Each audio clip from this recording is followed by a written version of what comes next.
să iasă ceva bun! Genial! Gust! Fai! Gust, aromă, textură, aluat! Fai! Fantastic! Vă salut cu mare drag! Eu sunt Abi, iar voi sunteți din nou musafiri în bucătăria mea. Pentru că socrii mei au un gutui uriaș în curte, în perioada aceasta anului obișnuiesc să pregătesc câte ceva din gutui, fie compot sau prăjituri. Am venit să dăm un pic atacul în gutui. Hai să vedem ce gutui găsim, că arată foarte fain. Sunt superbe! Ce drăguțe sunt! Uite aici una frumoasă! Super! Sper să iasă ceva bun! Știi, gutuiul ăsta trebuie cules, că altfel o să cadă, că are foarte multe gutui. Așa că îl mai ușurăm noi un pic. Am umplut coșul și nici nu ne trebuie așa de multe, dar să avem și pentru decor. Haide! Pentru această rețetă folosim 300 g făină, o jumătate linguriță sare, 50 g zahăr tos, un plic zahăr vanilat, 225 g unt foarte rece cu 80% grăsime, un ou și 50 de ml apă foarte rece. Pentru umplutură folosim 700 g gutui gata curățate, sucul de la o lămâie, 70 g zahăr brun, 150 ml apă, un plic zahăr vanilat, o jumătate linguriță scorțișoară și o pătrime linguriță nucșoară.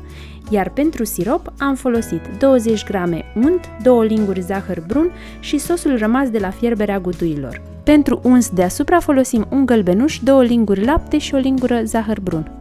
Pregătim mai întâi aluatul pe care îl frământăm într-un robot de bucătărie cu lama în S. Așa. Ok. Adăugăm în robot făina, zahărul, sarea și un pliculeț de zahăr vanilat. Și mixăm pentru câteva secunde. Gata! Este suficient. Adăugăm untul rece de la frigider, tăiat în cubulețe și mixăm până obținem o compoziție nisipoasă. 10-15 secunde. Este de ajuns. Adăugăm un ou și apă. Foarte rece apa. Am ținut-o înainte la frigider. Și mixăm iarăși până se formează aluat. Gata!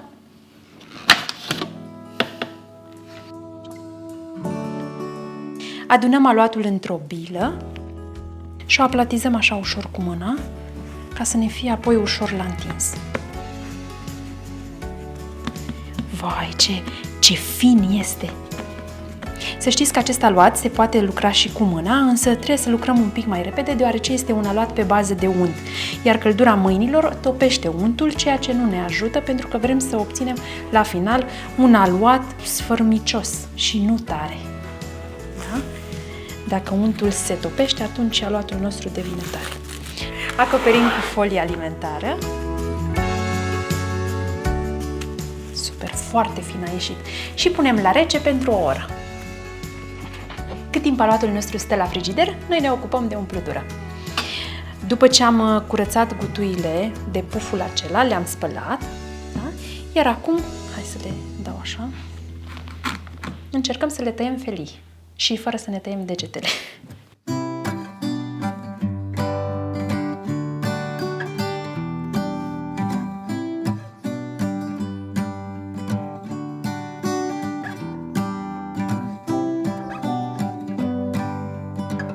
Gutuile oxidează foarte repede și ca să împiedicăm acest proces, stoarcem o lămâie peste ele.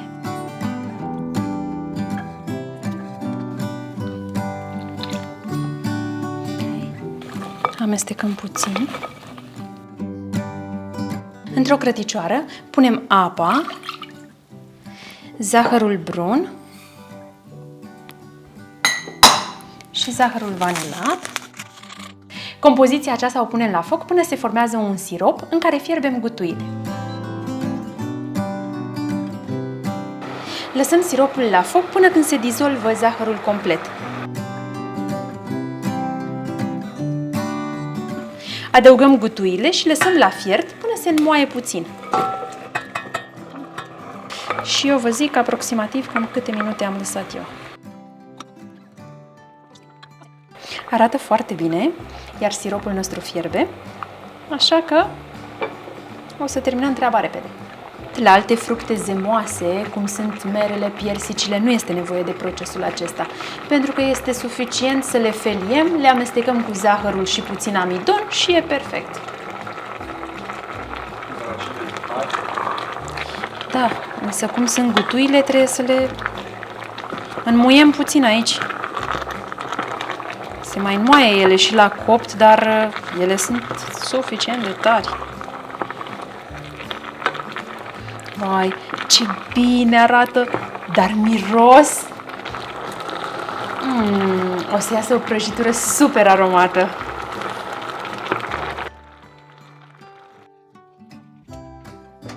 După 5 minute deja gutuile noastre s-au înmuiat. Nu le lăsăm mai mult pentru că altfel se fac o pastă și nu vrem să rămână feliuțele întregi. Da? Le luăm de pe foc. Le scoatem de aici din sucul acesta.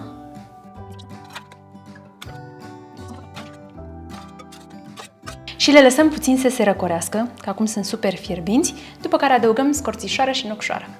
Sosul ce ne-a rămas nu îl aruncăm. Adăugăm peste el un cubuleț de unt, deci eu am 20 de grame aici, 2 linguri de zahăr brun,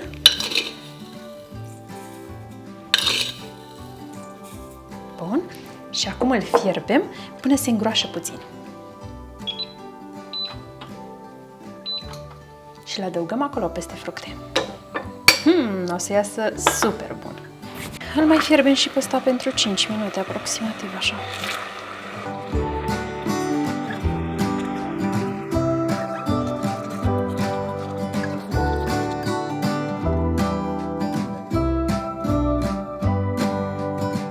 Haideți să vă arăt consistența sosului nostru de caramel. Picătura aceasta fermă ne arată că este gata. Nu este foarte mult sos, sunt, cred, 3-4 linguri. Așa, adăugăm sosul nostru peste gutuile pregătite mai înainte. Wow! Mamă, ce bine arată! Este foarte fain. S-a închegat perfect consistența care ne trebuie. Super! Iar de aromă, ce să mai vorbim? Ca să terminăm cu umplutura, adăugăm un pic de nucșoară, un vârf de linguriță și un vârf de linguriță scorțișoară. Sau dacă vă place mai multă, adăugați mai multă. Amestecăm foarte ușor și foarte puțin. Aluatul nostru este gata. Pudrăm masa foarte bine cu făină și începem și îl întindem. Încet, încet. Pudrăm și aluatul.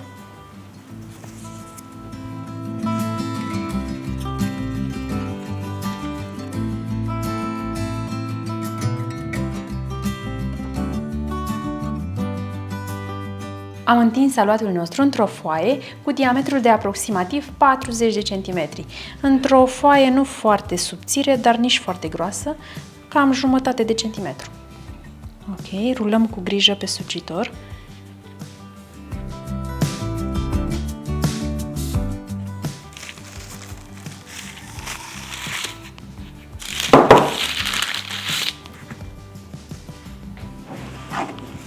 Iar acum așezăm cu grijă compoziția în centru.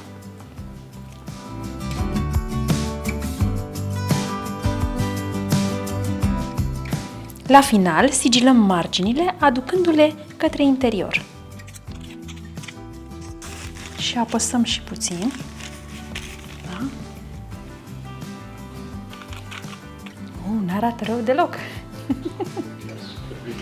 Ok, mai am aici puțin suc. Le adaug și pe acesta, pentru că aici este toată aroma.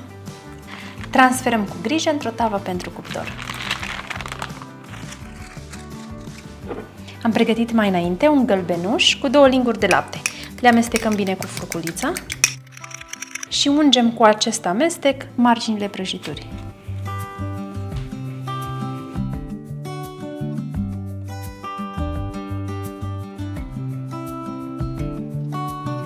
Iar pentru un plus de savoare și aromă, punem zahăr brun pe deasupra, pe unde am uns cu ou. Coacem la cuptorul preîncălzit la 200 de grade Celsius, la programul cu ventilație sus și jos, pentru aproximativ 25 de minute sau până se rumenește frumos.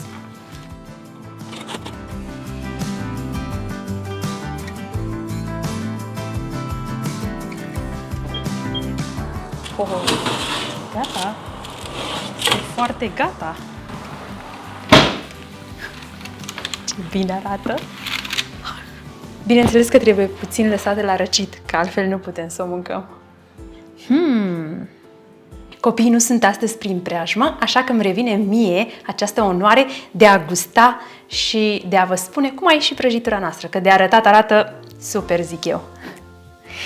Haideți să tăiem.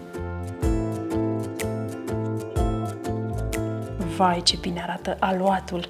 Este exact așa cum trebuie să iasă. Ce porție faină! Dragii mei, îmi pare rău că vă fac poftă, dar să știți că arată prea apetisant. Haideți să văd cum e. Nu știu dacă mai există un fruct atât de aromat precum gutuia. Deci este fantastic de... E o aromă... Fai! Și o spălăria.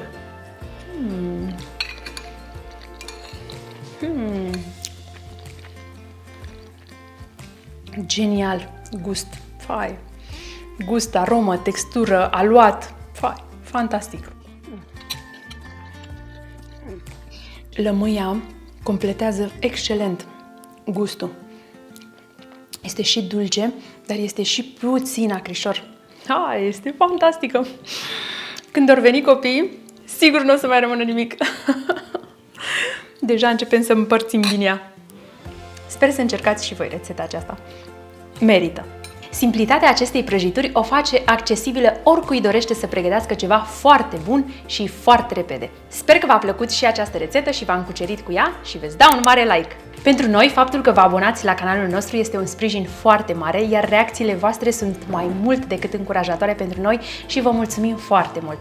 Încerc în limita timpului și a cunoștințelor mele să răspund la toate întrebările. Dacă încă nu te-ai abonat, acum este momentul pentru abonare, după care apasă și clopoțelul pentru notificări. În curând va apărea o nouă opțiune pe canalul nostru și anume un buton cu alătură-te, așa că țineți aproape. Iar până data viitoare, nu uitați, mâncarea are alt gust atunci când o gătești cu plăcere. La revedere! Dar nu vrea. Cu soțul ce n-a rămas. Acoperim cu o folie alimentară pe care am făcut o varză.